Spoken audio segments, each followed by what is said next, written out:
अद्भुत जी canned study में स्वागत है। तो चलिए अब आज का अपडेट देखेंगे। आज का अपडेट जो है 10th और 12th के लिए बहुत ही ज़रूरी और बहुत ही महत्वपूर्ण अपडेट है। तो चलिए सबसे पहले अपडेट को देखते हैं। देखिए झारखंड अधिविद्य परिषद रांची यानी जेक द्वारा ये अपडेट दिया गया है। तो सबसे पहले यहाँ देखते हैं। एतद द्वारा वार्षिक माध्यमिक एवं इंटरमीडिएट विज्ञान वाणिज्य एवं कला संकाय परीक्षा 2022 से संबंधित सभी छात्र छात्राओं को, अभिभावकों एवं विद्यालयों, महाविद्यालयों, +2 विद्यालयों के प्रधानाध्यापक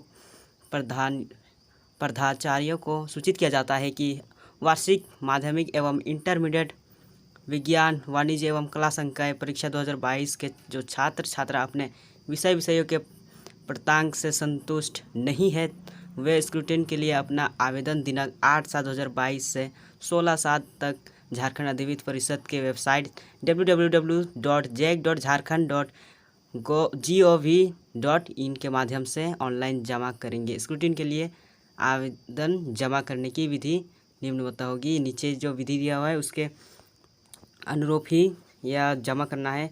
मतलब इसका मतलब हुआ कि अगर 10th और 12th का जो रिजल्ट में आपको लगता था कि इसमें यानी मैथ में या कुछ भी सब्जेक्ट में आपको लगता था कि इसमें ज़्यादा नंबर आएगा, तो आप रीचेकिंग करा सकते हैं। उसका ये अपडेट है जो विज्ञान वाणिज्य एवं कला जो रीचेकिंग करना चाहते हैं।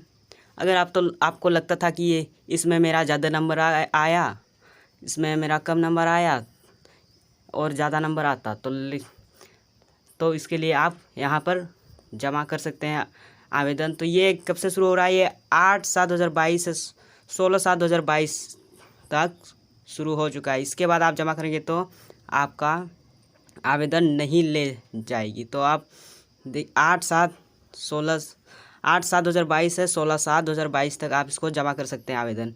और नीचे जो है विधि दिया हुआ है, इस प्रकार जमा करना है। पहला देखेंगे, परिषद के वेबसाइट पर स्क्रूटिनी के लिए दिए प्रपत्र में अपना पंजीयन करेंगे एवं वेबसाइट पर उपलब्ध दिशा निर्देश के अनुरूप आवेदन पत्र भरेंगे। वेबसाइट पर जो दिशा निर्देश आएगा उसके अनुरूप ही आप पत्र को भरेंगे, आवेदन को भरेंगे। तो और देखते हैं यहाँ दूसरी पॉइंट, प्रत्येक सैद्धांतिक विषय का पुनरीक्षण शुल्क माध्यमिक परीक्षा के लिए यानी क्लास 10th के लिए जो क्लास 10th के लिए है वो एक सब्जेक्ट में आपको 450 रुपया लगेगा। यानी आपको लगता था कि इसमें ज़्यादा नंबर आएगा, इसका रीचेकिंग करेंगे तो आप रीचेकिंग कर सकते हैं। उसमें एक सब्जेक्ट में आपको 450 रुपया लग रहा है, यानी 450 रुपया आपको लगेगा। और आगे देखें तथा इंटरमीडिएट परीक्षा के लिए 750 रुपये सिर्फ ऑनलाइन माध्यम से देना होगा। यानी कि क्लास 12 यानी क्लास 12 का जो है 750 रुपये लगेगा एक सब्जेक्ट के लिए। 450 रुपये लगेगा, ऑनलाइन माध्यम से आपको देना होगा। या दूसरा ये जो था पॉइंट था। आप तीसरा देखते हैं, स्क्रूटिनी मात्र द्वितीय सावधिक परीक्षा टर्म 2 परीक्षा अर्थात उत्तर पुस्तिका के माध्यम से आयोजित परीक्षा के लिए ही मान्य होगा। OMR शीट प्रैक्टिकल एवं इंटरनल असेसमेंट में प्राप्त अंकों की स्क्रूटिनी पर विचार नहीं किया जाएगा। यानी कि आपको ये सिर्फ टर्म 2 के लिए, टर्म 2 परीक्षा के लिए, ये जो है टर्म 2 परीक्षा के लिए आपको ये आवेदन दे सकते हैं। OMR शीट यानी टर्म 1 के लिए नहीं दे सकते, प्रैक्टिकल एवं इंटरनल असेसमेंट के लिए भी नहीं दे सकते। सिर्फ और सिर्फ टर्म 2 परीक्षा के लिए, सिर्फ और सिर्फ टर्म 2 परीक्षा के लिए आप यह दे सकते हैं। तीसरा ये जो था बहुत बड़ी अपडेट था। अब आगे देखते हैं। यहाँ पर लिखा हुआ है कि स्क्रूटिनी में निम्न बिंदुओं पर विचार किया जाएगा। किन किन बिंदुओं पर विचार किया जाएगा वो यहाँ पर लिखा हुआ है। पहला देखिए, अंदर के पृष्ठों में नियोजित अंक अगर मुख्य पृष्ठ पर अंकित नहीं है तो उसे मुख्य पृष्ठ पर अंकित करते हुए योग में सुधार किया जाएगा। अगर आपके अंक कम है, आप जानते थे कि इसमें ज़्यादा नंबर आएगा, तो आप उसके लिए सुधार कर सकते हैं। और दूसरा देखिए, अगर कोई प्रश्नोत्तर बिना मूल्यांकन के रह गया है तो उसका मूल्यांकन किया जाएगा।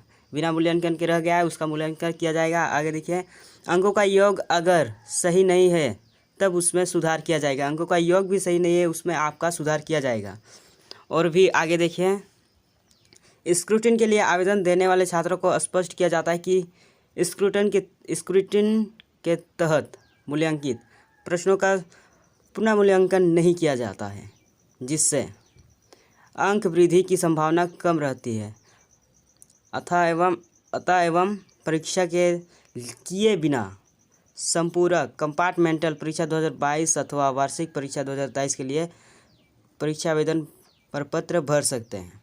ये जो था स्क्रूटिनी के लिए आवेदन देने वाले छात्रों को स्पष्ट किया जाता था कि ये परीक्षा 2022 अथवा वार्षिक परीक्षा 2023 के लिए आवेदन पत्र भर सकते हैं। सुधार किया जाता है तो, अगर सुधार नहीं किया जाता है तो आपको 2023 के लिए आवेदन पत्र नहीं भर सकते हैं। आगे देखिए, यहाँ पर निर्धारित तिथि के बाद आवेदन स्वीकार नहीं किया जाएगा। आपको निर्धारित तिथि के बाद आवेदन स्वीकार नहीं किया जाएगा, यानी कि आपको 17 तारीख को ये आवेदन स्वीकार नहीं किया जाएगा। 16 तारीख तक ही आपको ये आवेदन स्वीकार किया जाता है।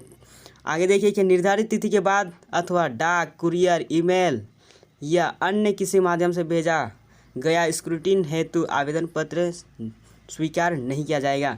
यानी आप डाक, कुरियर और ईमेल के थ्रू आप अन्य किसी माध्यम से स्क्रूटिनी भेजते हैं, आवेदन पत्र भेजते हैं, तो आपका ये आवेदन स्वीकार नहीं किया जाएगा। सिर्फ आपको 16 तारीख तक ही आपको आवेदन स्वीकार किया जाएगा।